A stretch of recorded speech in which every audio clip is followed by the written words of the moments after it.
با وجود آنکه در روسیه قرار دادن سبوکی به مهاجران در دوره کرانتین عمل می کند، نوارهایی که از سوی کاربران آزاد ویدیو فرستاده می شوند حقیقت دیگر را نشان می دهند.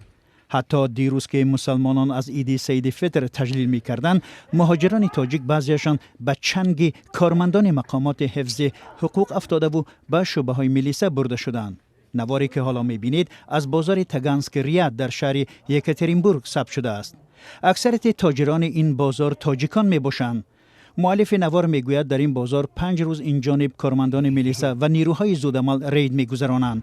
آنها مهاجران را با بهانه رعایت نکردن معیارهای کرانتین و نداشتن پتنت و رجیستراسیون بازداشت و به اتوبوس‌هایشان بار می کنند.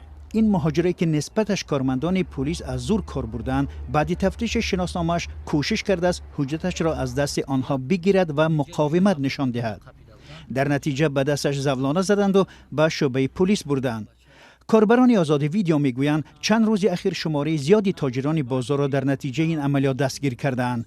چون این برخورد با مهاجران اکثرا تاجیک و ازبک در شرایطی صورت میگیرد که طبق قرار از سوی ولادیمیر پوتین امضا شده، کارمندان مقامات حفظ حقوق از 15 مارس تا 15 ایون حق بازداشت مهاجران، جریمه نمودن آنها و یا صدور حکم اخراجشان برای نداشتن پتنت و گذشتن مهلت رجیستراسیون را ندارند.